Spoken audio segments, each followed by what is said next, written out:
everyone. How are you today? Good morning, good afternoon, good evening, wherever you are. This is the voice and the face of Stella Adedeji again, and you are on to Employability Skills with Stella Adedeji.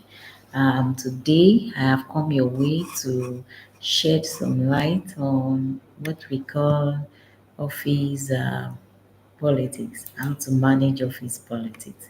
So, office politics, like everybody we know, is that particular event or that particular cacophony of events, let me say, because it's not just one event, that makes manipulations possible, manipulation of colleagues, overstepping boundaries,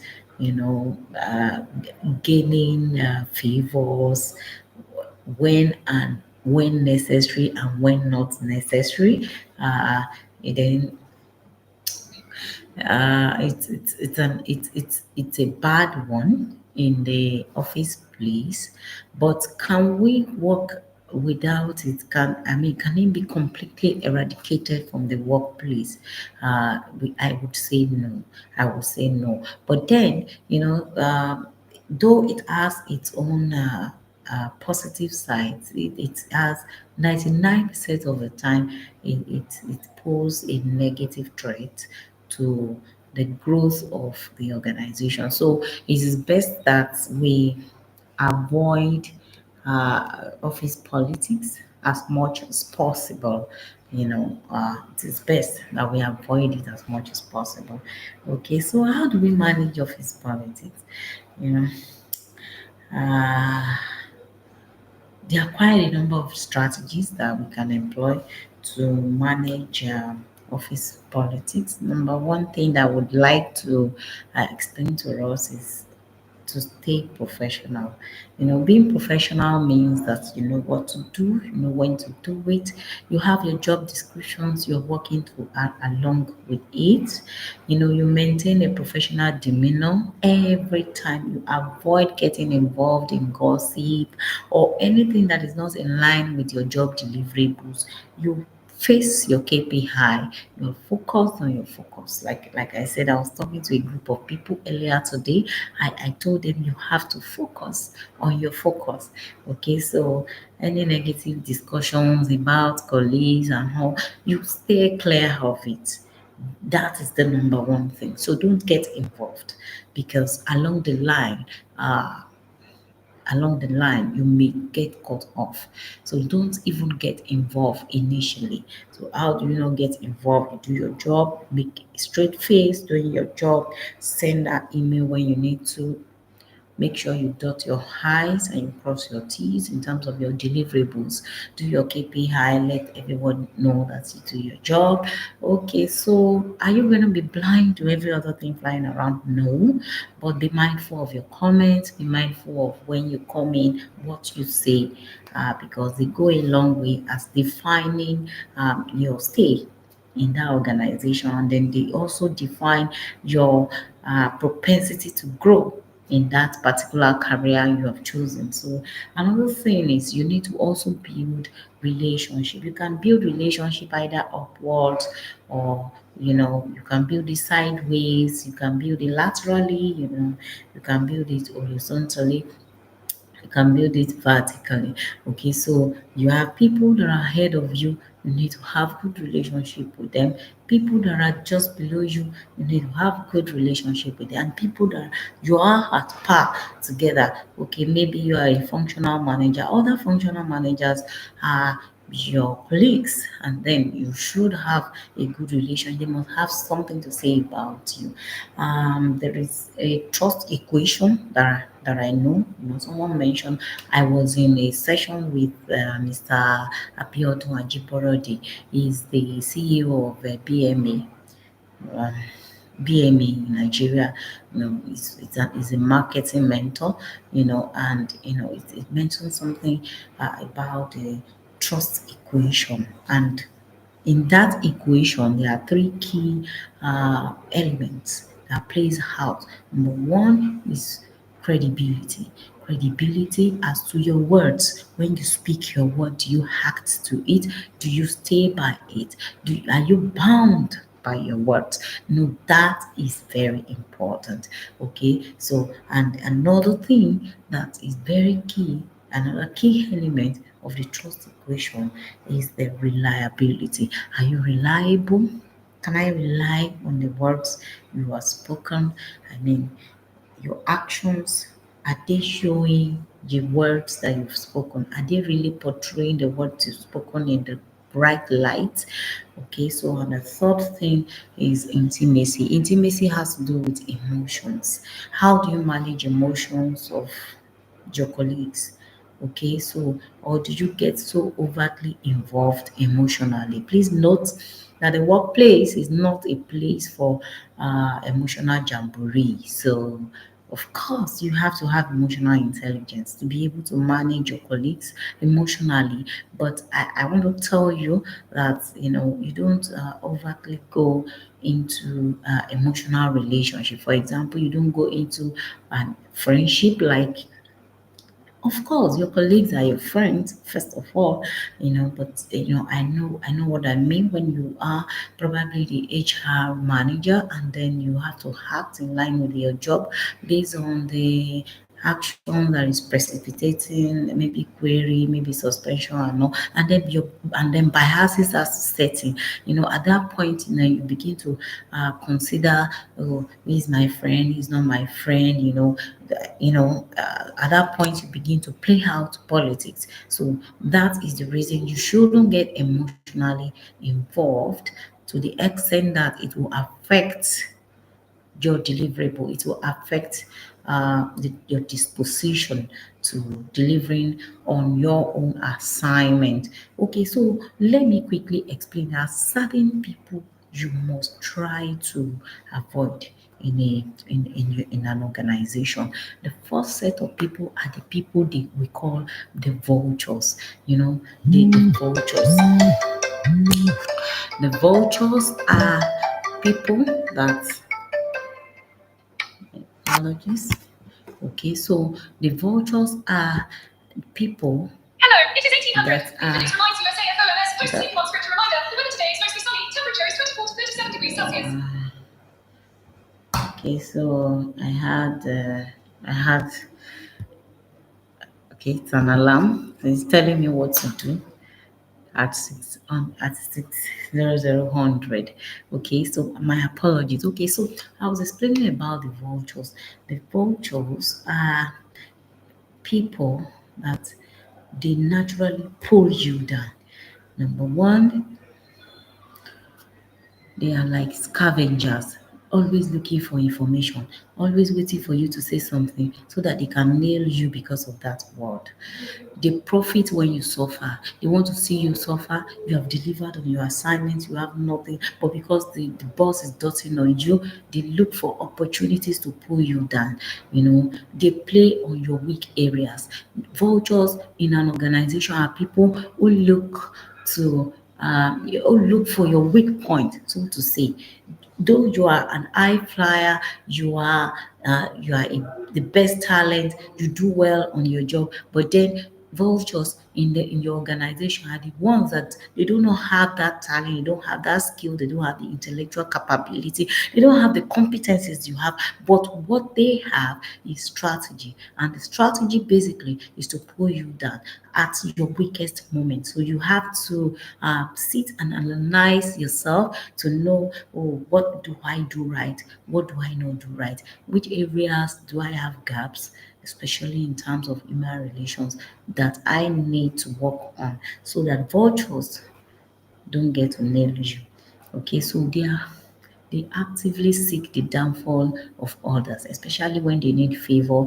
Vultures are people who shine on somebody's achievement. For example, there's a teamwork, a team project. Vultures are people that will carry the project and shine with it, and they want to be the one to present it, because they were not even part of it at the beginning. But the moment they see that it's going to make them shine, get them awards, they jump in and then they snatch it from the idea originators. Those are vultures.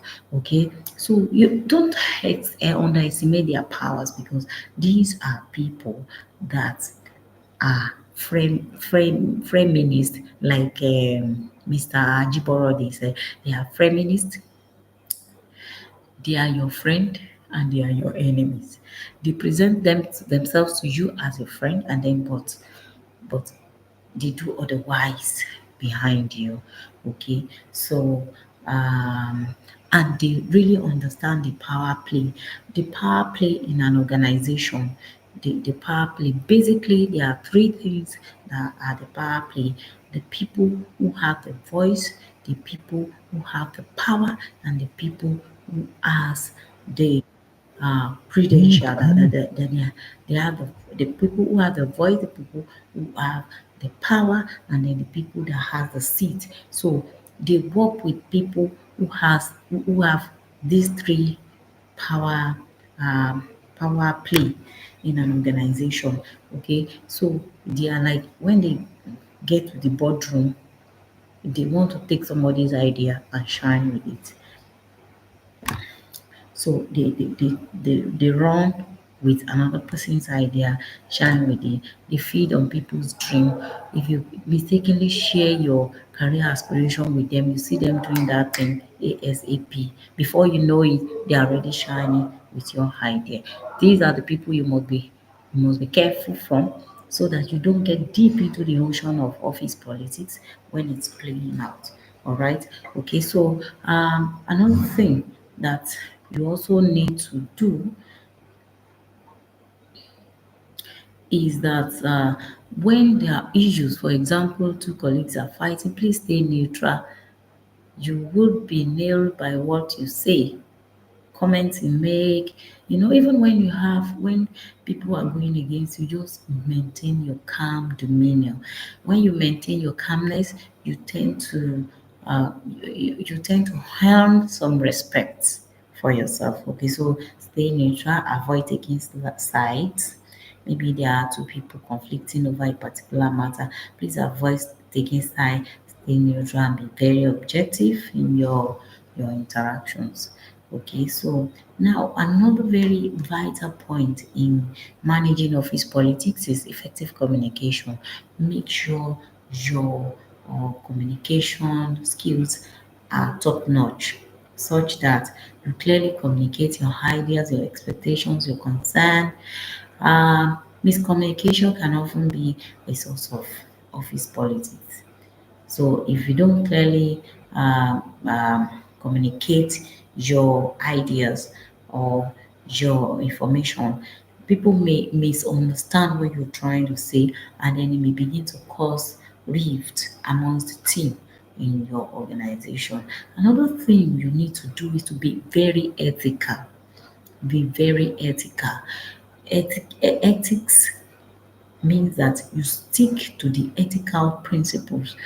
Avoid engaging in behaviors that could be perceived as unethical or unprofessional. For example, using vulgar languages, exchanging verbal abuse right in the office space is wrong. Is wrong. You don't do that. You don't do that. And shortly, so let me just explain about the second set of people. I have explained about the vultures.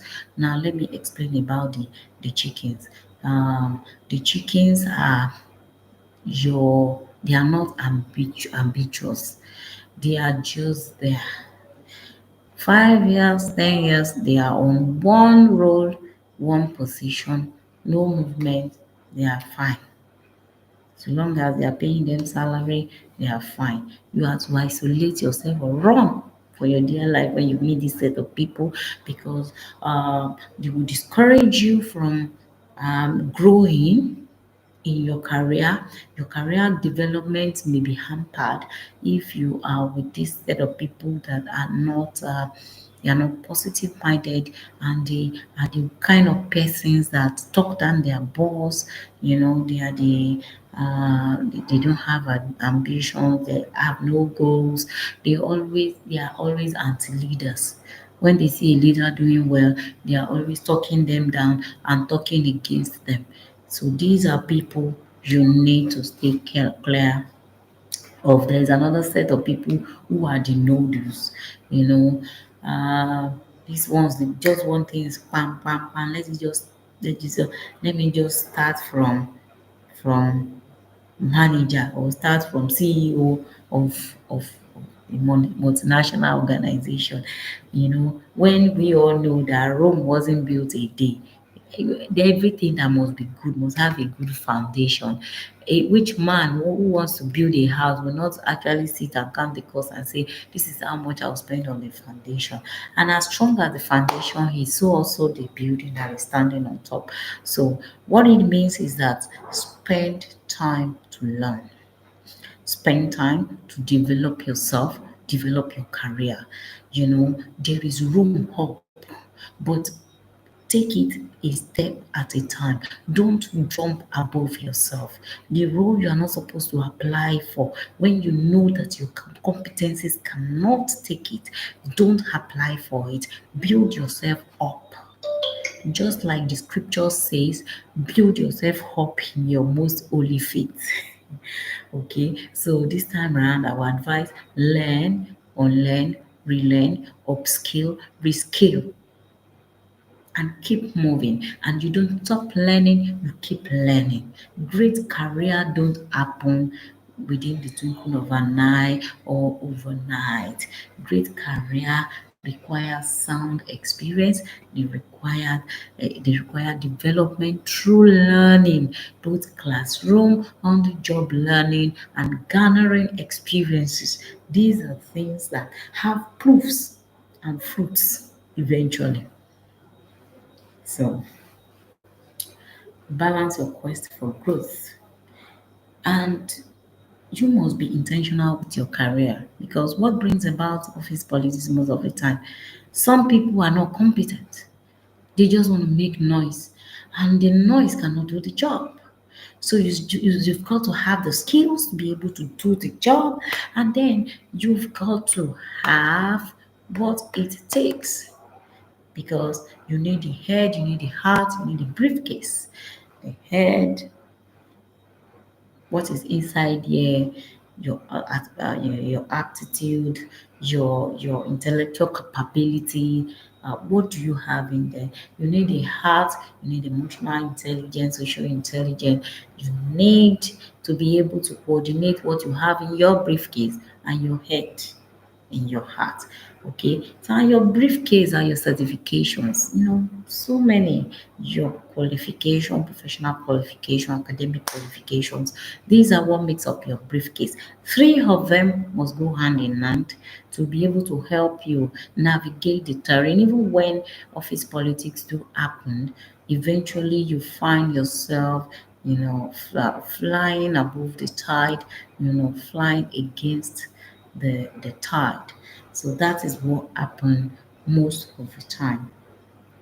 You need to also focus on your goals, and then learn to package yourself. Focus on your goal. Keep your focus. The professional goal is more important. Sometimes people do transition not intentionally. Maybe your manager just spotted some very nice quality of you being good in a particular role. If that role is not in line with your career aspirations, you may decide to not to take it. You may opt for your options, because your manager is probably playing a game of chess, trying to look for who to put in what, not minding whether your career is going to grow or not. So please take it upon yourself. Your growth and development is in your hands. So align your effort with your broader objectives and see, my objective, my effort, are they correlating? Where is the point they meet? Do they really meet at the right point? So also you must seek allies. Now, in office politics, you really need people to play it and soar with it. You really need people. So you cultivate this positive relationship with your colleagues, so that at least they will know you for good. No, that guy, no, it's not a bad guy. Having allies can also help you navigate challenging situations when the time comes. So you also must have adaptability. You must be able to adapt to the new changing environment, ideas that are changing. It will help you to stay relevant, and you will also be flexible in the face of shifting dynamics. When they say, oh, we are changing to one new ERP is enterprise resource planning. We are switching to this. You are quick to change, you are adaptable, you're flexible, you can quickly change on the go. That is what is expected of you as a professional. Okay, so you also must seek feedback, because one way or the other you might have fallen into one of these categories I mentioned: the vulture, the chickens, the noodles. You need to find out, who am I in this organization? How do I behave? Do I have the characteristics of a vulture? Do I have the characteristics of a chicken? Do I have the characteristics of a noodle?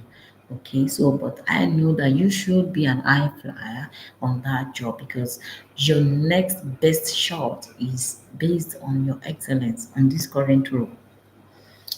So when things are happening and it seems as though you have no control over it, know when to escalate. Know when to escalate, because if you encounter situations that violate company policies or your ethical standards, always know when to actually take it to the higher authorities, because it may boomerang eventually. It may boomerang. So remember, the goal is not to avoid office politics entirely. Like I said in the topic, we said managing, but rather to navigate it. You swim through it in a way that is very constructive, it's ethical, and it aligns with your professional goals and aspirations. I hope I've dropped one thing or two that is profitable.